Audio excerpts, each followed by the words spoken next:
नमस्कार विद्यार्थी मित्रांनो, कसे आहात? आनंदात आहात ना? असेच राहा। आज आपण एका आणखीन चांगल्या मुद्द्याकडे वळतो आहोत।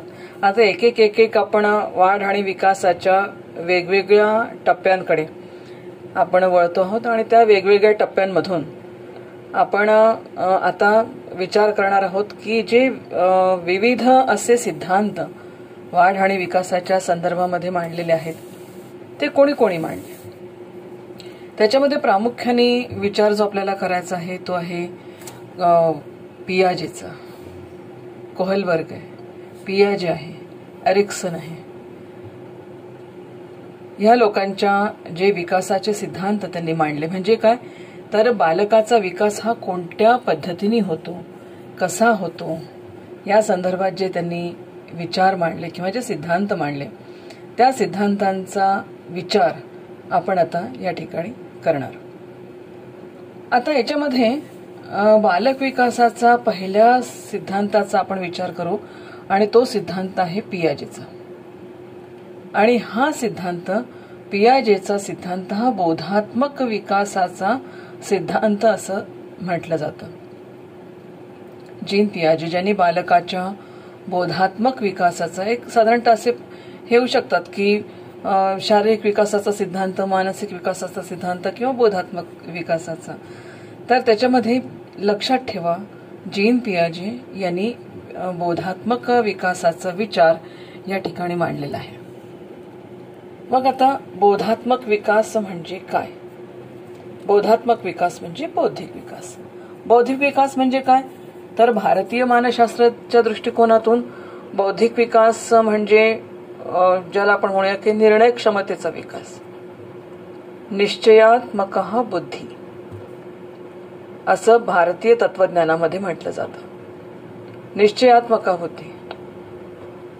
आता या ठिकाणी निश्चयात्मक बुद्धी हा झाला त्याचा सूक्ष्म भाग। याला जर आपण व्यापक बनवतो तर याच्यामध्ये मग येतं तर्क, विश्लेषण, संश्लेषण, अनुमान, ही सृजनशीलता, ह्या सगळ्या ज्या बाबी आहेत इट इज रिलेटेड टू बौद्धिक विकास। बौद्धिक विकास म्हणजे तो नाही की विद्यार्थ्याला किती मार्क मिळाले, काल 100 पैकी 50 मिळाले, आज 50 पैकी 50 मिळाले, याला बौद्धिक विकास नाही म्हणता येणार। बौद्धिक विकास म्हणजे तर्कशक्ती, अनुमान, विश्लेषण, संश्लेषण करण्याची पात्रता त्या विद्यार्थ्यामध्ये विकसित होणे, याला म्हणतात बौद्धिक विकास। आता हा बौद्धिक विकास कसा होतो ही बाब जीन पियाजेने मांडली। याच्यामध्ये त्यांनी बौद्धिक विकासाचा प्रायोगिक स्वरूपाचा अभ्यास त्याने केलेला आहे, प्रायोगिक अभ्यास केला त्याने। आणि बौद्धिक विकास म्हणजे काय होतं तर त्याचं म्हणणं असं आहे की त्या बालकाच्या भाषिक विकास होतो, त्याच्यामध्ये नैतिक निर्णय घेण्याची क्षमता निर्माण होते। खूप इंटरेस्टिंग आहे सिद्धांत, मी तुम्हाला सांगते।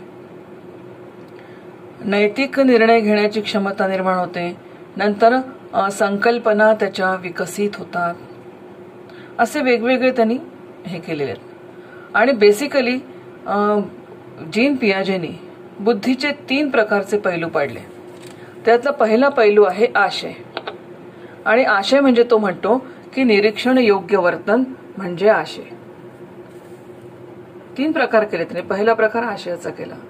आणि आशय म्हणजे काय तर निरीक्षण योग्य जे वर्तन आहे, 2 प्रकारचे वर्तन असतात, एक प्रगट असतं वर्तन आणि एक अप्रगट वर्तन असतं। प्रगट वर्तन निरीक्षणक्षम आहे, निरीक्षण योग्य आहे।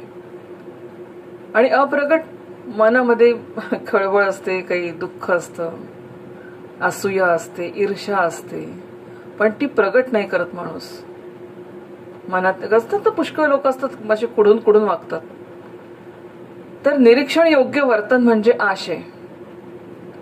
आणि दुसरी बाब त्यांनी महत्वाची मानलेली आहे, ती अशी मानलेली आहे की ह्या आशयाला अनुसरून घडणारं कार्य। आणि या कार्यात तो असं म्हणतो की नवीन बाबीचं आत्मीकरण, म्हणजे एडॉप्टेशन, नवीन बाबतीचं ज्याला आपण म्हणूया की आत्मीकरण करणे, त्याला स्वतःच्या वर्तनामध्ये म्हणजे एखाद्या निरीक्षणक्षम वर्तनाचं निरीक्षण करून त्याला आपल्या वर्तनामध्ये आणणे. लहान मुलांचं असतं बघा तुम्ही की अनुकरणशील असतं, ते समोरच्याचं वर्तन करून तशाच प्रकारच्या नकला करतं किंवा तशाच प्रकारचा वागण्याचा विचार करतं. एक माझ्या घरी लहान मूल शेजाऱ्यांचं आलं होतं आणि तो मला म्हणाला की माझ्या विद्यार्थ्याचंच पोरग आहे. तो मला म्हणाला, मॅडम आजी तुला सांगू का सिगरेट कशी घ्यायची असते? म्हटलं अरे तुला कसं माहित? हे मला माहित आहे म्हणाला. म्हटलं तुला कसं माहित? तर म्हणे माझा बाबा घेतो. म्हटलं अरे, त्याचा बाबाला विचारलं का रे कधीपासून तुला सवय लागली? काय हे मुलांसमोर काय करायचं काय नाही समजत नाही तुला? शेवटी विद्यार्थी आयुष्यभर विद्यार्थी असतो. आपणही स्वतः विद्यार्थीच आयुष्यभर, शिकवणारा सुद्धा विद्यार्थी असतो, शिकणारा सुद्धा विद्यार्थी असतो. परंतु लहान मुलांसमोर ज्या गोष्टी घडतात तो त्याचं निरीक्षण करतो आणि त्याचं आत्मीकरण करतो, त्याचं अनुकरण करतो. म्हणून लहान मुलांसमोर काय बोलायचं काय नाही, कसं वागायचं कसं नाही याचं भान पालकांनी ठेवणं हे अतिशय गरजेचं आहे. मग आता आणि हे आशय ते निरीक्षणक्षम वर्तन, दुसरं आहे कार्य म्हणजे ते आत्मीकरण करणं, आणि तिसरी आहे रचना. तो आपल्या वर्तनाची रचना तशी तशी तो करत जातो. मी तुम्हाला परवाही सांगितलं होतं की लहान मूल जेव्हा लहान असतं आपल्याला कळत नाही की आपण त्याच्याशी काय बोलतोय कसं बोलतोय, परंतु जशा जशा त्याच्या जाणीवा विकसित होतात, जसे अनुभव त्याला येत जातात, तसं तसं त्या गोष्टींचा अर्थ त्याला लागत जातो आणि मग तो त्याच्यानुसार आपलं वर्तन करतो. म्हणून ह्या मुलांसमोर या बालकांसमोर नेमकं कशा प्रकारचं, कारण की त्याच्या ज्ञानाची रचना, ज्ञानरचनावादामध्ये सुद्धा अशा प्रकारचा आशय तुम्हाला पाहायला मिळेल. कॉग्निटिव्हिझम ज्याला आपण म्हणतो की मूल आपल्या अंतर्गत अनुभवाच्या आधाराने ज्ञानाची रचना हा सातत्याने करत असतो आणि ह्या ज्ञानाच्या रचनेतून त्याचं शिक्षण होत असतं. ड्यूईनी वेगळ्या भाषेत हाच मुद्दा सांगितला, reconstruction of experiences is education. एखाद्या वर्तन प्रकाराचं निरीक्षण करणं, त्या वर्तन प्रकाराला आत्मसात करणं आणि स्वतःच्या वर्तनाची रचना करणं. आता हे पियाजेचं थोडंसं बाजूला ठेवू, पण आपण स्वतःचा सुद्धा आपण विचार करू की जेव्हा मला एक शिक्षक म्हणून या प्रांतात यायचं आहे तेव्हा मी खूप ऐकलं पाहिजे, खूप लेक्चर्स ऐकले पाहिजे, खूप चांगल्या चांगल्या गोष्टींवरची व्याख्यानं ऐकली पाहिजे आणि खूप लोकांना मी ऐकलं पाहिजे, श्रवण केलं पाहिजे खूप. त्यांनी काय होतं, एक तर ज्ञानामध्ये वाढ होते आणि दुसरी गोष्ट आपल्या स्वतःमध्ये नकळत एक प्रकारचा आत्मविश्वास निर्माण होतो आणि आपण सुद्धा त्या निरीक्षणातून काहीतरी शिकतो.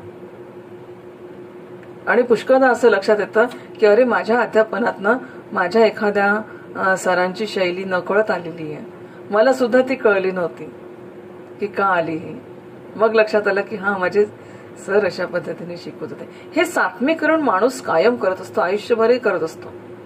नुसतंच लहान वयात किंवा असं नाही, प्रत्येक वयोगटामध्ये हे आत्मीकरण करणं सुरू असतं आणि हे आत्मीकरण केल्यानंतर वर्तनाची एक रचना माणसाची बनत असते. म्हणून जीन पियाजेनी हा सिद्धांत मांडत असताना 3 गोष्टींवर भर दिलेला आहे. एक म्हणजे आशय, ज्याला आपण म्हणतो निरीक्षणक्षम वर्तन. दुसरं आहे कार्य, ज्याला आपण म्हणतो नवीन बाबींचं आत्मीकरण. आणि तिसरं म्हणतो रचना, त्याच्या आधारावर जी वर्तनाची एक बिहेवियर पॅटर्न माणसाचा बनतो. अशा 3 गोष्टीचा अंतर्भाव त्यांनी केलेला. आणि या 3 गोष्टींना जर आपण एकत्र केलं तर 2 गोष्टी महत्वाच्या वाटतात.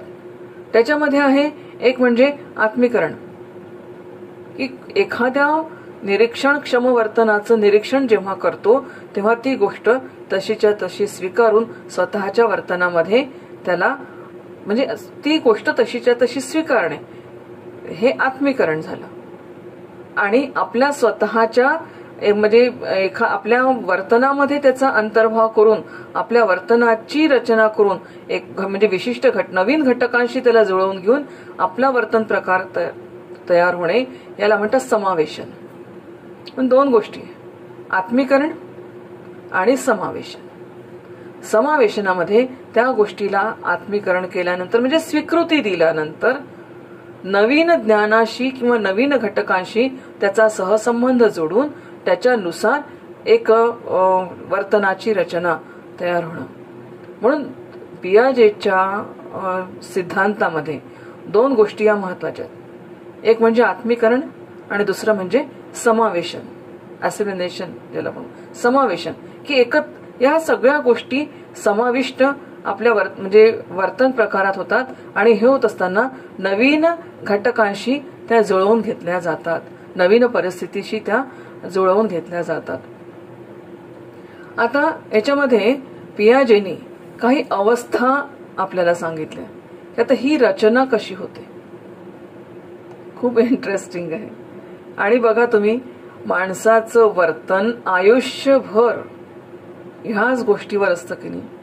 कितीतरी गोष्टींचे आपण निरीक्षण करतो, कितीतरी गोष्टींना आपण स्वीकारतो आणि स्वीकारून आपल्या वर्तनामध्ये त्याचा अवलंब आपण नकळतपणे करत असतो.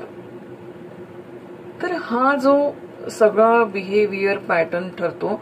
आणि एवढंच नाही तर तत्सदृश जर नवीन परिस्थिती आली तर त्या निरीक्षणक्षम वर्तनाचं जे आम्ही आत्मीकरण केलं असेल त्याचं आम्ही उपयोजन सुद्धा करतो. म्हणून मी तुम्हाला आधी सांगितलं, मन गुंतागुंतीची प्रक्रिया आहे, वर्तन गुंतागुंतीची अनप्रेडिक्टिव्ह आहे. एखादी व्यक्ती अशी का वागते, अनप्रेडिक्टिव्ह आहे. अरे कालपर्यंत माझ्याशी चांगला बोलणारा तू आज असं कसं बोलून राहिला माझ्याशी, अनप्रेडिक्टिव्ह आहे. म्हणून मानसिक प्रक्रिया जेवढ्या गुंतागुंतीच्या असतात तेवढे वर्तनाचे पॅटर्न सुद्धा गुंतागुंतीचे होऊन जातात.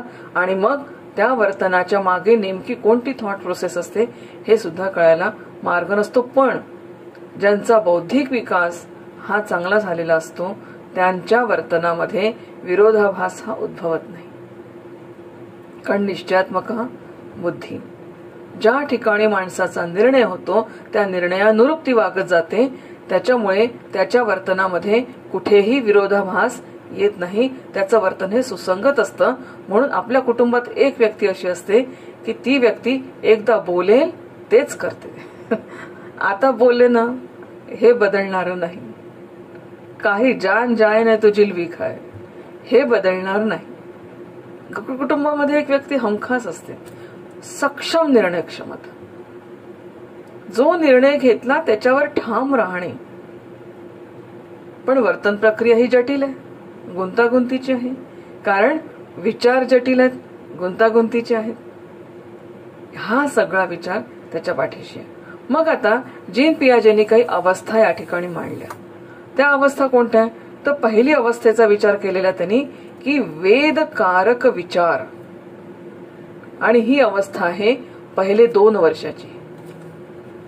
आता हे वेदकारक विचार म्हणजे काय, तर याचा जर आपण विचार केला तर वेदकारक विचारामध्ये ही जी अवस्था आहे ही अवस्था ज्याला आपण म्हणू की 0 ते त्यांनी अशी म्हटली आहे की सेन्सरी मोटर पिरियड, सेन्सरी अवस्था. आणि सेन्सरी अवस्था या ठिकाणी त्याला असं म्हणायचं आहे की आता स्वतःच्या अवयवाच्या संदर्भामध्ये हे मूल जास्तीत जास्त त्याला तेवढंच समजतं, बाकी त्याला कुठल्या गोष्टी नाही समजत.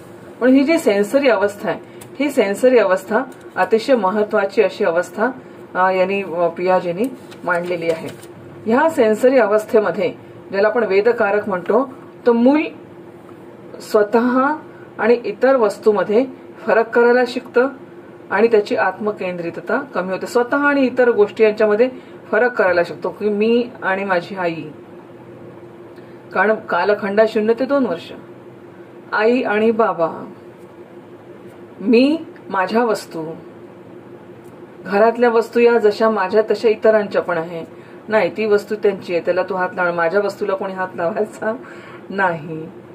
नंतर त्याला वेळ समजतो, त्याला काळ समजतो, काय सकाळ समजते, दुपार समजते थोडीशी, त्याला काळ समजतो, त्याला व्यक्ती समजायला लागतात, त्यातला फरक समजायला लागतो, वस्तूंमधला फरक जसं मी तुम्हाला काल सांगितलं की सुरुवातीला सगळ्या 4 पायांच्या जनावरांना हम्मा म्हणणारा मुलगा आता गाय, बैल, बकरी, कुत्रा हा फरक तो करायला लागतो. केवळ फ्लॉवर ही संकल्पना समजणारा मुलगा आता वेगवेगळे फ्लॉवर्स तो समजतो. माझं घर काय, तुमचं घर काय आहे, आई आता आपल्या घरी चल, आपली आई, दुसरी आई, ही त्याला समजतं की ही आई माझी नाहीये, मग मला फक्त माझ्या आईजवळच जायचंय. त्याला तुम्ही कितीही प्रेम लावात, आई जवळ जाण्यासाठी तडफड करेल. तर ही त्याला हे स्वतःचं आणि इतरांचं हे त्याला समजतं. याला वेदकारक विचार अवस्था, द सेन्सरी मोटर पिरियड असं म्हटलेलं आहे. Sensory motor period. आता याच्यामध्ये तो काय करतो की याच्यामध्ये फक्त त्याला ज्या संवेदना येतात त्या संवेदनांची जुळवाजुळव तो करतो. आईकडून येणाऱ्या संवेदना, आईचा स्पर्श, सुरुवातीच्या काळात त्याला आईचा स्पर्श कळतो, मग आईची हालचाल समजते. तुम्ही बघा की एक 4-5 महिन्याचं मूल झालं ते जेव्हा त्याला तुम्ही टाका, असं जमिनीवर टाका किंवा असं तो जेव्हा खेळत असतो ना, तेव्हा त्याची आई त्याच्या जवळून गेली तर तो पाहत राहतो आईकडे, आईच आईपर्यंत पाहत राहतो. ते त्याला तेवढं कळतं की मी आणि माझी आई. मग जसं जसं ते मोठं होतं तसं आईची भाषा त्याला समजायला लागते, आईच्या जवळ ते जास्त रमतं. आईचे म्हणजे सर्वात जास्त लहान मुलांना आवडणारे असतात आईचं डोकं, केस, आईचा पदर. ते ह्या सगळ्या गोष्टी संवेदनातून शिकतं. मग नंतर काही काळाने त्याला त्याच्या बाबांचा पण परिचय होतो. मग घरात त्याला आजी समजते. जसं जसं तो बोलायला जातो आजी, बाबा, दादा, काका, मामा, या सगळ्या गोष्टी त्याला मग हळूहळू मी आणि हे इतर असं ह्या एक प्रकारचं त्याला ह्या समजायला लागतात. वस्तूंमधला भेद समजतो. घरामधला त्याला काही म्हणजे वस्तू सगळ्या त्याला आकलन व्हायला लागतात. कारण ह्या सगळ्या वस्तूंचा तो संवेदनांच्या माध्यमातून अनुभव घेतो. त्या अनुभवांची जुळणी नकळत त्याच्या बुद्धीमध्ये चाललेली असते आणि मग त्याच्या माध्यमातून तो त्या गोष्टींचे निर्णय घेत असतो. आणि म्हणून मग एका निर्णयाप्रत येतो की याला गाय म्हणतात, याला ताट म्हणतात, याला वाटी म्हणतात.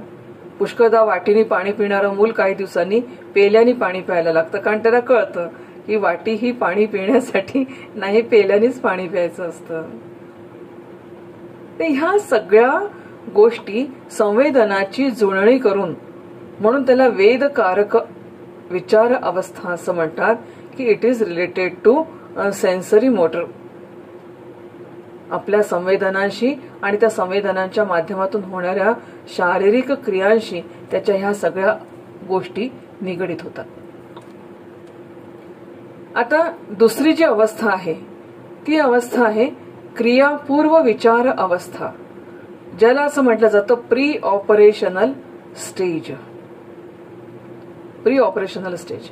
आतापर्यंत कसं होतं, आतापर्यंत प्रत्यक्ष वस्तू त्याच्या समोर होता. आता थोडंसं चिन्हांचा वापर तो या काळामध्ये करू शकतो.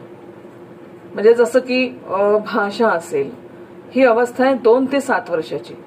कारण 2 ते 7 वर्षात आता मुलांना भाषा समजायला लागतात. शाळेत जात, म्हणजे शाळेत तर नाही जात, घरामध्ये कुटुंबामध्ये त्याला भाषा समजायला लागते. आणि ही भाषा लक्षात घ्या मातृभाषा असते. जन्मलेलं मूल जे मातृभाषा का बरं, ज्या भाषेत तो आपल्या आईला आवाज देतो ती त्याची मातृभाषा. मराठी मूल असेल तर आई म्हणेल, त्याला जर आईने मम्मी म्हणायला शिकवलं असेल तर मम्मी म्हणेल. मम्मा म्हणायला पुढे शिकतं मूल अनुकरणातून. जेव्हा 10 मुलं मम्मा म्हणतात किंवा मग आई अशी लाडाने म्हणते की का करते तुझी मम्मा, मम्मा तर मम्माच. म्हणून ज्या भाषेत तो आईला आवाज देतो ती भाषा त्याची मातृभाषा.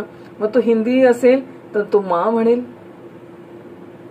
खरं मी तुम्हाला सांगू का, भारतीय भाषांमध्ये इतके आईला सुंदर शब्द आहेत. माँ, अम्मा, मम्मा, मम्मा नाही, आई. हे मम्मी मम्मा हे सगळे,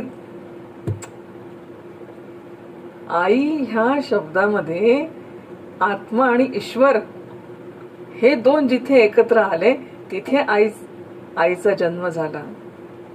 म्हणून आई ही स्वामी तिन्ही जगांचा आई विना भिकारी म्हणून म्हटलं जातं. ही आई म्हणजे दोन्ही आहे, चैतन्य तत्व पण आहे, आई म्हणजे तत्व आहे, आई म्हणजे व्यक्ती आहे, आई म्हणजे ईश्वर पण आहे. मम्मीला अर्थ नाहीये. ते मम्मीच लक्षात येतं मला. आणि मम्मी म्हणताना किती मम्मा मम्मी. मी टीका नाही करत, पण ह्या शब्दातून ज्या भावनांची निर्मिती मनामध्ये होते ना ती खूप गोड आहे. मग आता मूल भाषा शिकायला लागतं. आई ज्या भाषेत बोलते, घरी ज्या भाषेमध्ये बोललं जातं ती भाषा मूल शिकायला लागतं आणि ती श्रवणातून शिकतं.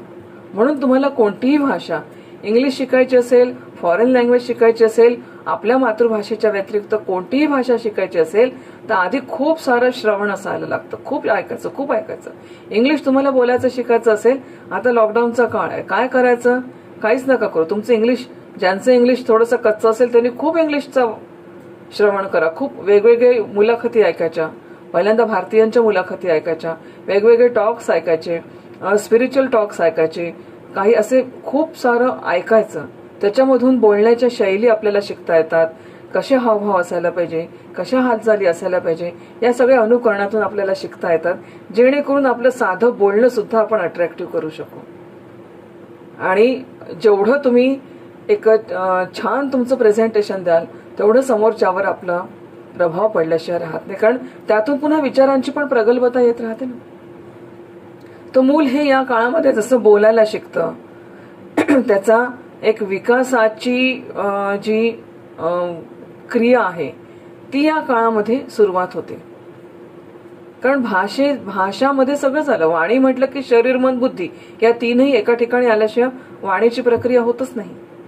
तुमचे विचार यावे लागतात त्या ठिकाणी, तुमच्या शारीरिक क्रिया सुद्धा त्या ठिकाणी होतात आणि तुमची बुद्धी सुद्धा तुम्हाला तशी क्रिया करायची आदेश देते. म्हणून वाणी ही सर्वात श्रेष्ठ काय आहे? कारण शरीर मन बुद्धी या तिघांचं केंद्रीकरण झाल्याशिवाय वाणीचं प्रकटीकरण होत नसतं.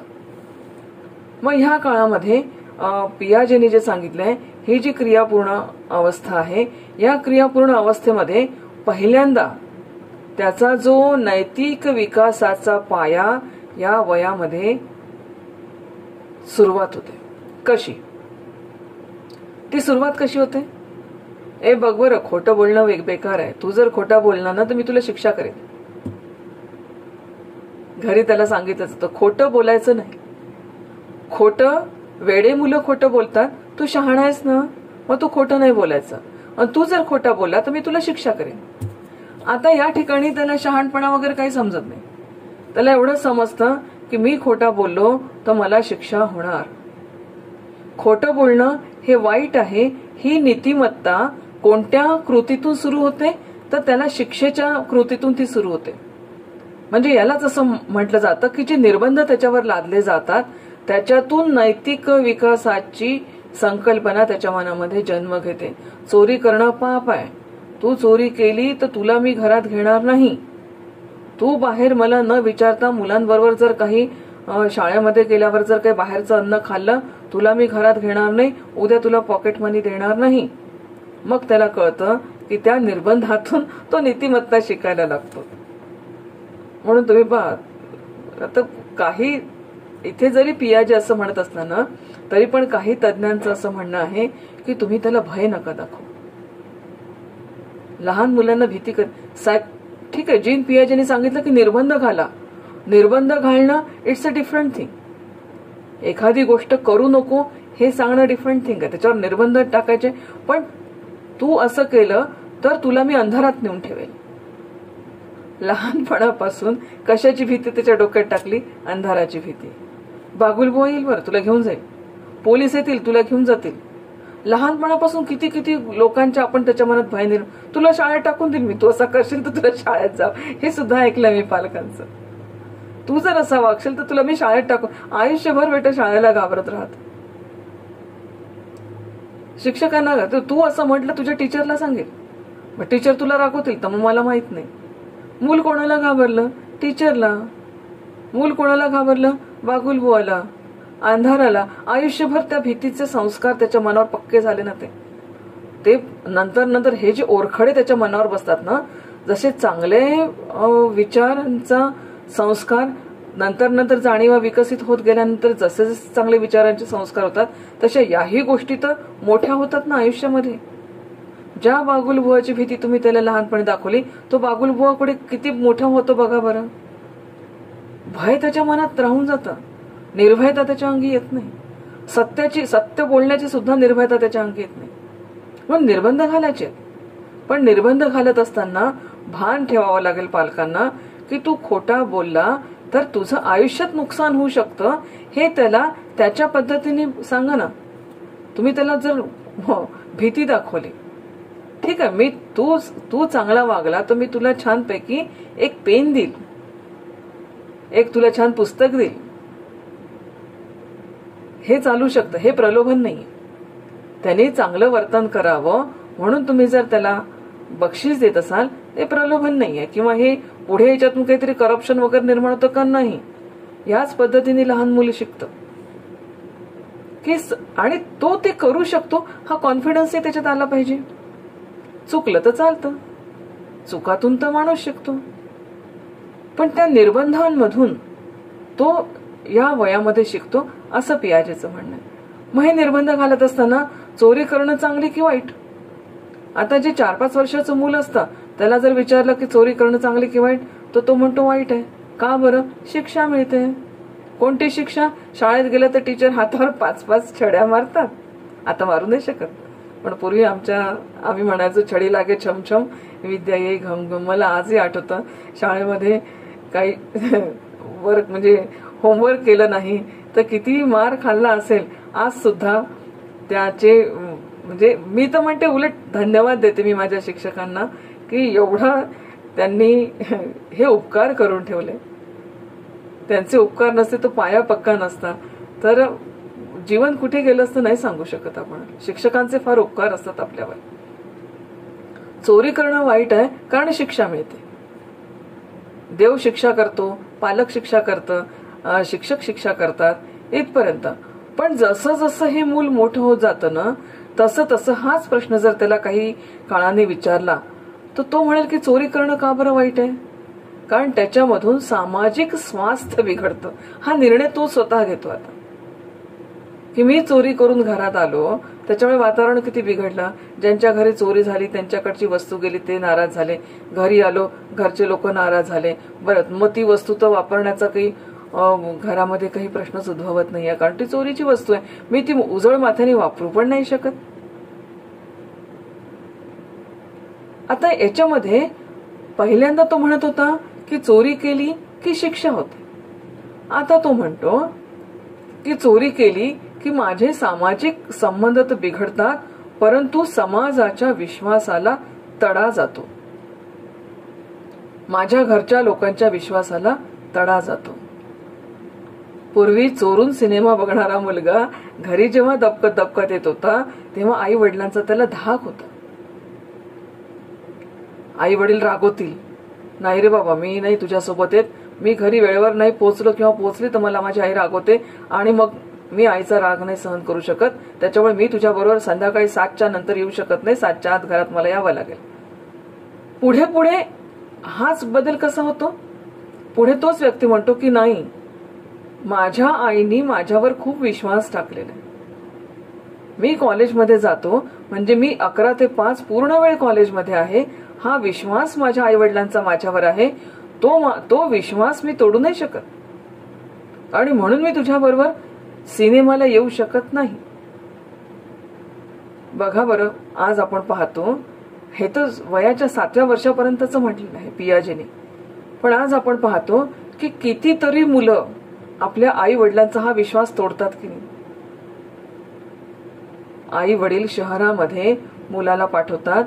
मी तुम्हाला कालच सांगितलं की एक आपलं स्वप्न घेऊन आई वडील मुलाला पाठवतात आणि हे मुलं तिथे गेल्यानंतर ज्या विश्वासाने आई वडिलांनी त्यांना तिथे पाठवलं असतं, तो विश्वास कायम ठेवून, मी सगळ्यांच्या बाबतीत विधान नाही करत, अशा काहीच विद्यार्थ्यांच्या बाबतीत किंवा काहीच मुलांच्या बाबतीत की ज्यांचा बौद्धिक विकास झालेला नाही, ज्यांना विश्वास, प्रेम, आत्मविश्वास या गोष्टी काय आहे, लव, फेथ या गोष्टी काय हे नाही कळत. आणि सगळ्या नात्यांचा पाया हा लव आणि फेथ या दोनच गोष्टी असतात. तिसरी गोष्ट नसते नात्यांमध्ये. प्रेम आणि विश्वास या ज्या ठिकाणी असतील ते नातं अतिशय सक्षम आणि बळकट असतं आयुष्यभर.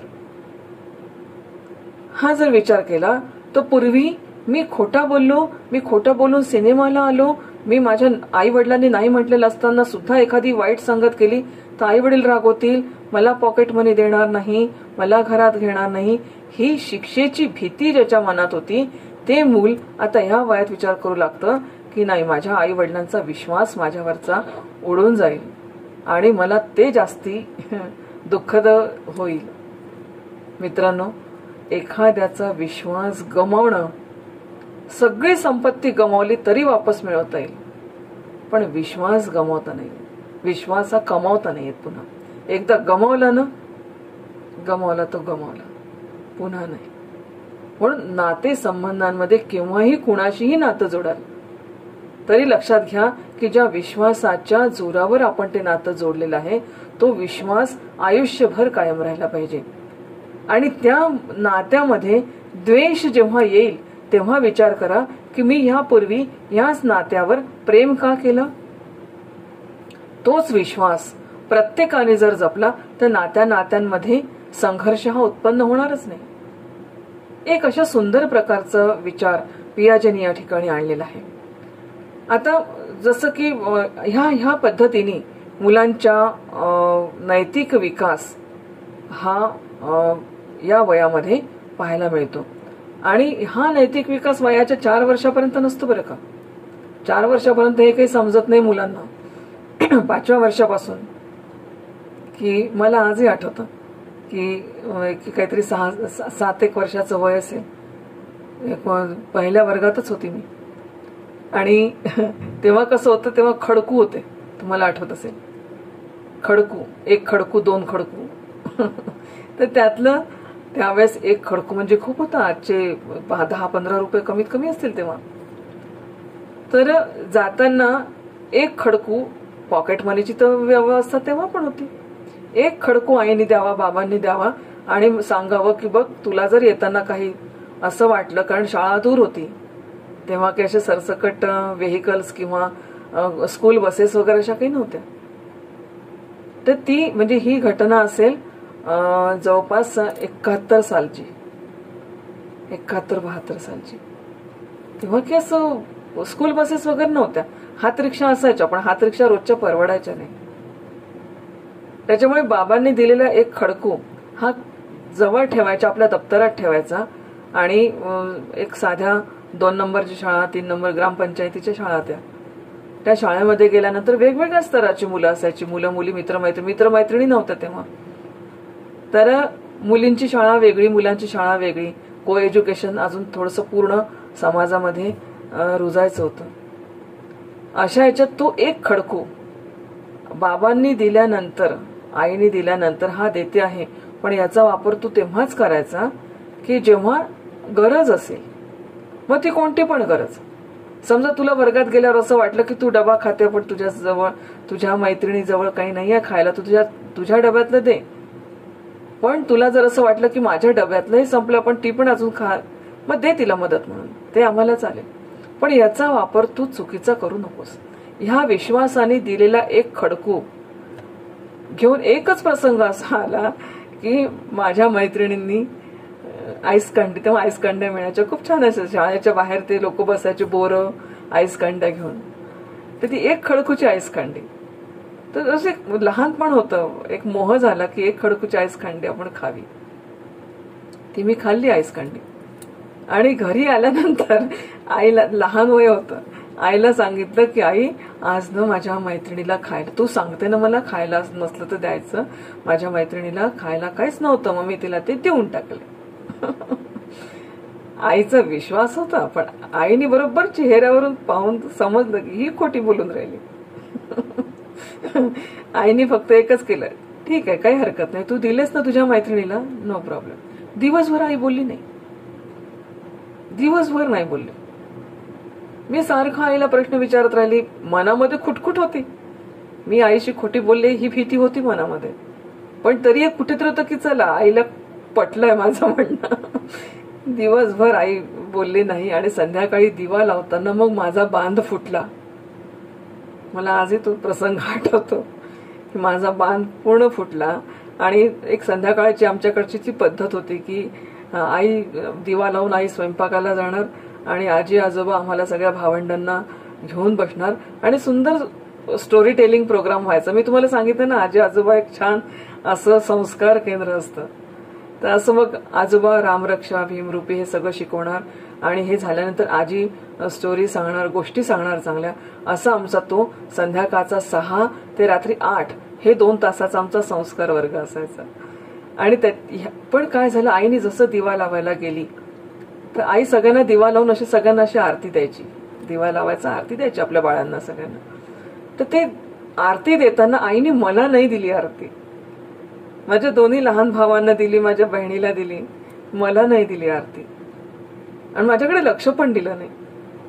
तो दिवस मला इतका आठवतोय. बोलली काहीच नव्हती, एका शब्दाने रागवली नाही ती मला, पण तिने मला आरती नाही दिली.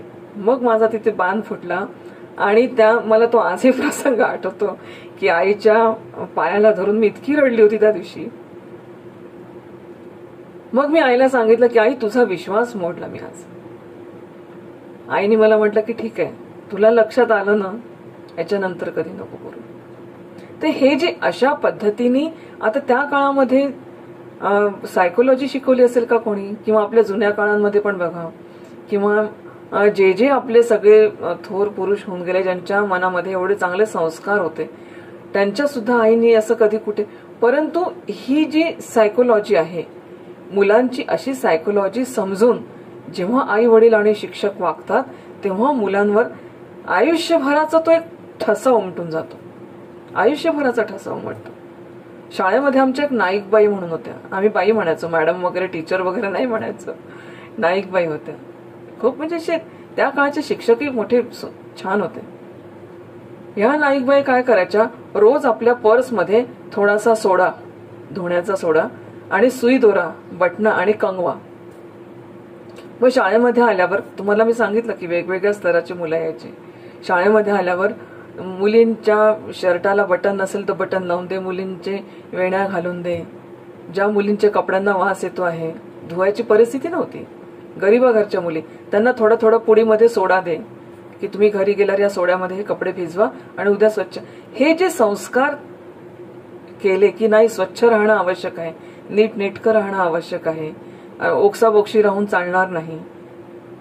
तर हे जे या लोकांच्या वागण्यातून तो जो निर्णय होत गेला, सुरुवातीला तू वेणी घातली नाही तर थपाटा मारील, केस विंचर, हे म्हणणारं, ह्याच्यामध्ये धाकातून मूल नैतिक विकास करतं.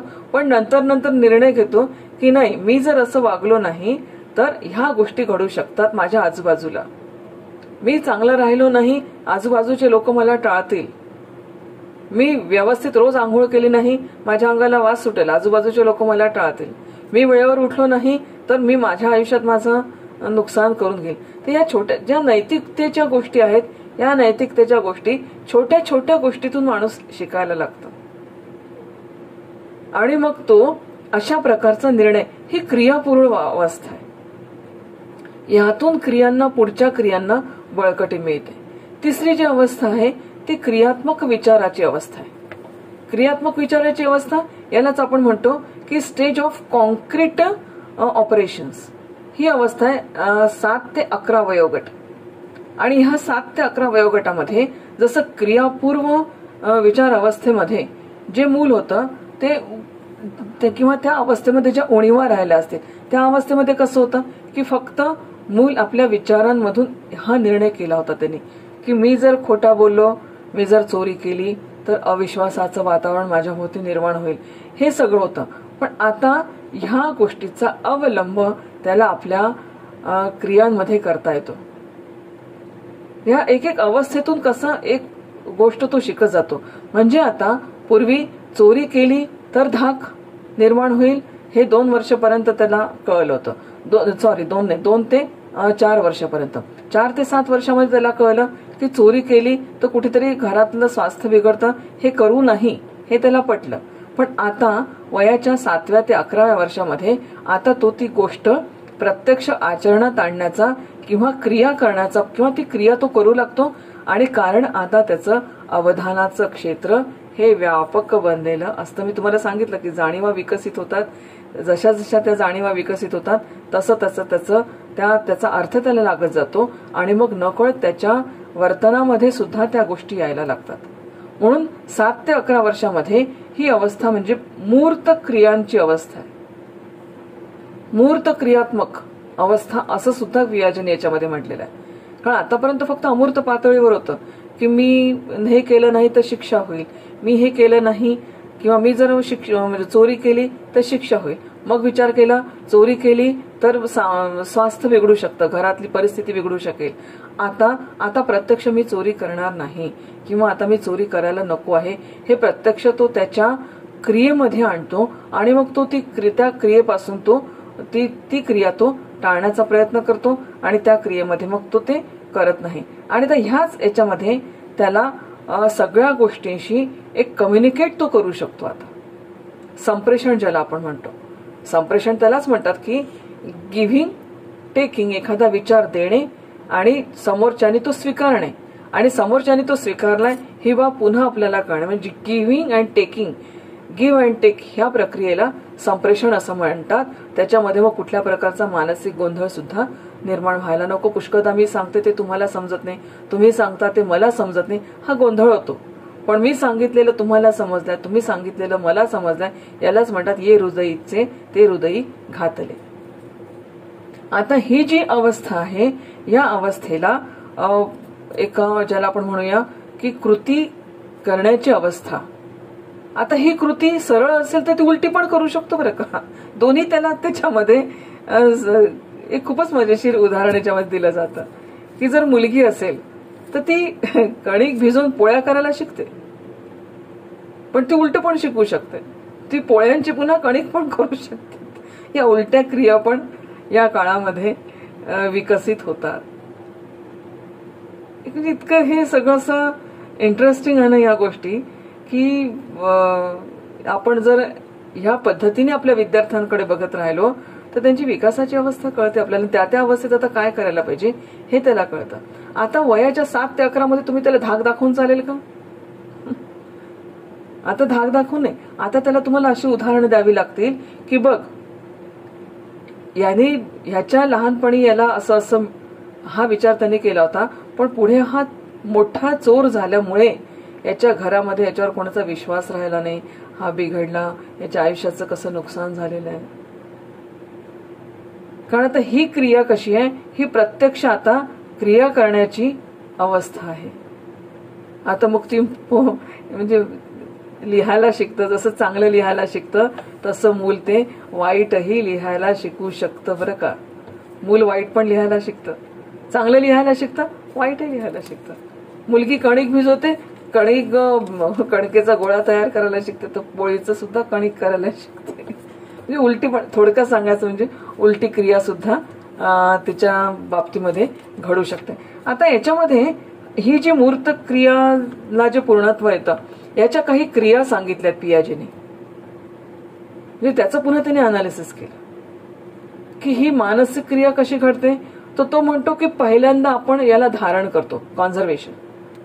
धारण करतो म्हणजे काय की आकार, वस्तूचा आकार, की तो जसं वस्तूचा आकार किती बदलला तो त्याचे गुणधर्म धरून ठेवतो. पाण्याचा आकार बदलला तरी शीतलता त्याची जात नाही. अग्नीचा आकार बदलतो पण त्याची उष्णता जात नाही. मिरचीचा आकार बदलेल पण त्याचा तिखटावा जात नाही. चिंचेचा आकार बदलेल पण तिचा चव ही बिघडत नाही. तर म्हणजे आकार बदलतं, परंतु आकार जरी बदलला तरी तो त्याची गुणधर्म टिकवून ठेवतं. ही जी धारणा आहे ही त्याची धारणा पक्की होते. म्हणजे एखाद्या गोष्टी क्रिया करत असताना त्याच्या आधी थॉट प्रोसेस काय होते. तर ती धारणा, ज्याला आपण कॉन्झर्वेशन म्हणतो, ही पूर्व शालेय जे वय आहे त्या वयामध्ये मुलाची पक्की होते. म्हणून ही जी धारणा शक्ती आहे, ही त्याची धारणा शक्ती पहिल्यांदा विकसित होते. आता ही त्याची विकसित झाली की मग त्या धारणा शक्तीला तो ज्याला म्हणतो आपण एक क्रमीकरण तो त्याचं करू शकतो. सिरिएशन ज्याला आपण म्हणतो, त्याला तो क्रमाने लावू शकतो. म्हणजे एखादी गोष्ट गुणांच्या बाबतीत तो क्रमाने लावू शकतो. चढता क्रम त्याला कळतो, उतरता क्रम त्याला कळतो. उदाहरणार्थ, त्याच्यासमोर तुम्ही 15 प्रकारचे चेंडू टाकून द्या, वेगवेगळ्या शेप्सचे. आता तो शेप्स समजून म्हणजे तो मग लहान, मोठा, मध्यम आकाराचा, सर्वात मोठा, खूपच मोठा. हे बघ, माझ्या मागे तुम्हाला मोठा चेंडू दिसत असेल, हा थेरपी बॉल आहे. दिसतोय सगळ्यांना? Therapy ball. आता याच्यापासून छोटे छोटे छोटे आणखीन बॉल असतात. मग मुलांना ते चेंडूचे आकार कळतात, मुलांना त्या वस्तूचे आकार कळतात, त्याचे गुणधर्म कळतात.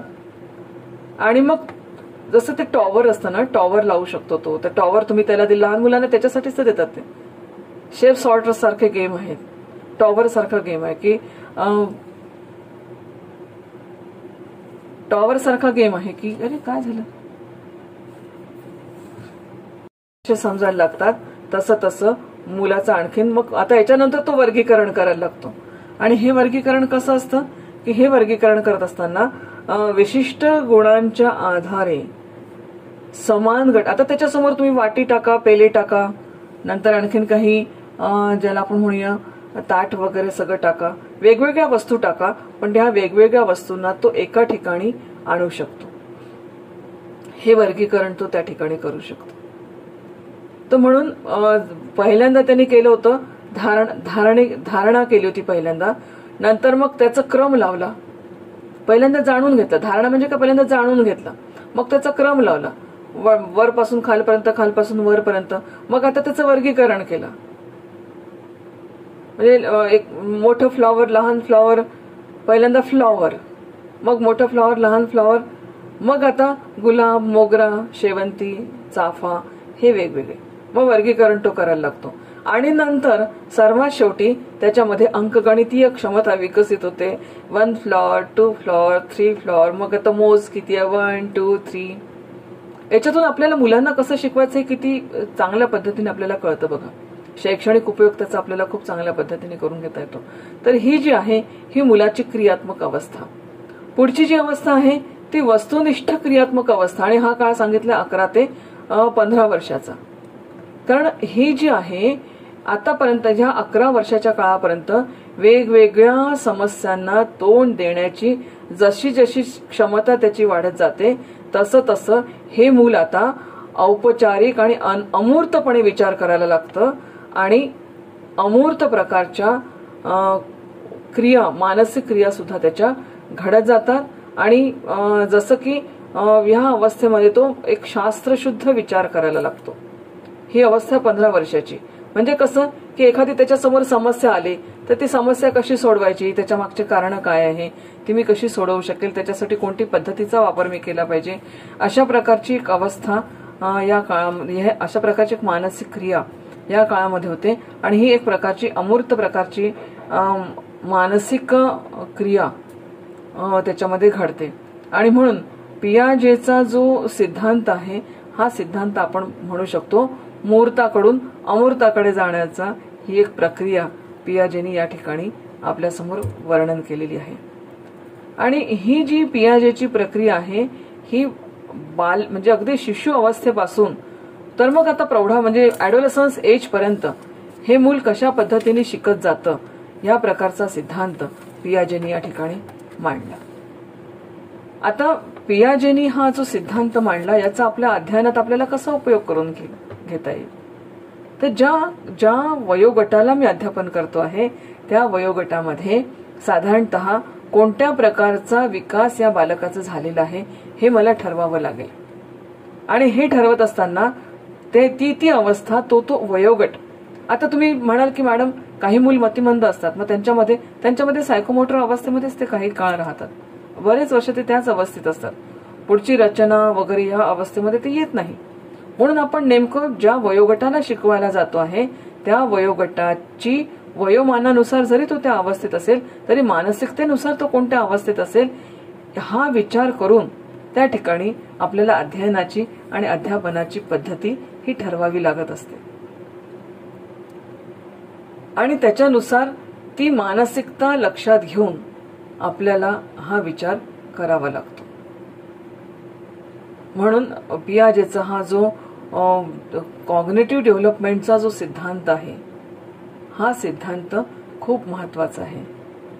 परंतु या ठिकाणी आणखीन एक थोडीशी मला पियाजेच्या याच्यामध्ये एक माझं परसेप्शन आहे की याच्यामध्ये जी मानसिक जडणघडण मुलांची होते ना, या मानसिक जडणघडणीमध्ये जे व्हेरिएबल्स असतात ह्या व्हेरिएबल्सचा कुठेतरी विचार हा असा थोडासा कमी पडतोय की हे व्हेरिएबल्स जर स्थिर ठेवले तर त्याचा विकास कसा होतो आणि हे व्हेरिएबल्स जर बदलवले तर त्याचा विकास कसा होतो. कारण की असं म्हटलं जातं की mind is essence of all things. मग mind is essence of all things असं जर असेल तर या व्हेरिएबल्सचा विचार आपल्याला करावा लागेल. कारण त्याच्या मनावर परिणाम करणारे घटक खूप असतात, बाजूचे स्टिम्युलस खूप असतात आणि माणसाचं वर्तन म्हणजे ह्या सगळ्या परिस्थितीला जसं बाह्य परिस्थितीला प्रतिसाद देऊन त्याचं वर्तन घडतं ना, तसं अंतर्मनातल्याही परिस्थितीला प्रतिसाद देऊन त्याचं वर्तन घडतं. आणि अंतर्मनात जे चाललेलं आहे त्यावर परिणाम करणारे घटक खूप असतात. म्हणून ही जी अत्यंत मानसिक गुंतागुंतीची प्रक्रिया आहे ती प्रक्रिया कुठेतरी पियाजेच्या याच्यात बौद्धिक विकासाच्या कालखंडामध्ये आता काही पुन्हा तुम्हाला हेरिडिटीचा विचार याच्यामध्ये आणावाच लागतो. काही मुलांची तर्कशक्ती अनुमान खूप लहान वयात विकसित होते. तो लहान वयातच निर्णय घ्यायला लागतो. तिथे महावयोगट येत नाही. मग तिथे आपल्याला एका अवस्थेतून दुसऱ्या अवस्थेत तो वयानुसार नाही तर जी प्रगल्भता मानसिक प्रगल्भता त्याच्यामध्ये येते त्याच्यानुसारच तो जायला लागतो आणि ही घटना आपोआप घडत जाते. परिस्थिती माणसाला खूप शिकवते खूप लहान वयात. काय होतं विवेकानंदांच्या आयुष्यामध्ये विचार करा बरं तुम्ही. ज्या परिस्थितीने विवेकानंदांना आज माझ्यासमोर जर ईश्वर प्रसन्न झाला तुम्ही लगेच धन दौलत संपत्ती मागून मोकळी होईल ईश्वराला की देवा हे आहे माझ्याकडे कमी आहे तुम्हाला आणखीन काहीतरी दे. माणसाची प्रवृत्ती. पण ह्या वयामध्ये प्रत्यक्ष ईश्वराचं दर्शन झाल्यानंतर जेव्हा विवेकानंद ज्ञान भक्ती वैराग्य दे मागतात का बरं? कारण या वयामध्ये त्यांना जो अनुभव आलेला आहे तो अनुभव त्यांना प्रगल्भता देऊन गेला. पुन्हा ज्या संस्कारांची सूत्रबद्धता त्यांच्या ह्या काळात आहे ते पूर्व संस्कार सुद्धा त्यांच्यावर परिणाम करतात. आणि म्हणून जगाच्या कल्याणा संतांच्या विभूती आपण म्हणतो हा सगळा विचार त्याच्यामध्ये. एनिवे पण पियाजेचा हा सिद्धांत प्रत्येक अध्यापकाला आपल्या अध्यापनाच्या कार्यामध्ये हा निश्चितपणे मार्गदर्शक आहे. आणि याचा अभ्यास केल्यानंतर त्या मुलाचं निरीक्षण आपल्याला करता आलं पाहिजे की हा विद्यार्थी सध्या कोणत्या अवस्थेत आहे. सेन्सरी मोटर अवस्थेत आहे का की तो एक ज्याला आपण म्हणूया एक सेन्सरी मोटर अवस्था आहे, दुसरी क्रियापूर्व अवस्था असेल, तिसरी वस्तू आणि अवकाश काळ असेल. कोणत्या नेमक्या कोणत्या अवस्थेमध्ये हा मूल आहे आणि या अवस्थेनुसार त्याच्यासाठी कोणकोणते अध्ययन अनुभवाची रचना मी करायला पाहिजे हा विचार शिक्षकाला किंवा हा निर्णय शिक्षकाला त्या ठिकाणी करावा लागतो. आणि हे करत असताना आपोआप आपल्या अध्यापनामध्ये तशा प्रकारचे परिवर्तन तशा प्रकारची योजना प्रत्येक शिक्षकाला करावी लागते. मला वाटतं विद्यार्थी मित्रांनो पियाजेचा हा सिद्धांत आपल्याला नक्की समजला असेल. याचा आपण अभ्यास चांगला करा आणि त्याच्यानुसार एक शिक्षक म्हणून मला माझ्या विद्यार्थ्याकडे कशा पद्धतीने बघावं लागेल, त्याच्यासाठी मला कसं अध्ययन करावं लागेल, त्याच्यासाठी मला कशा अध्यापन पद्धतीच्या निवड करावी लागेल, लर्निंग एक्सपिरियन्सेसची निवड कशी करावी लागेल, त्याला त्याच्यासाठी टीचिंग रिसोर्सेसचा वापर कोणता करावा लागेल, लर्निंग रिसोर्सेसची निवड कशी करावी लागेल, त्याच्यासाठी बाकी सगळ्या परिस्थितीचं एक सगळे जे व्हेरिएबल्स आहेत हे व्हेरिएबल्स मला कशा पद्धतीने त्याची योजना करावी लागेल, हा सगळा बाब त्याच्यामध्ये येते. म्हणून या सिद्धांताचा आपण अभ्यास करायचा. या ठिकाणी आपण थांबू.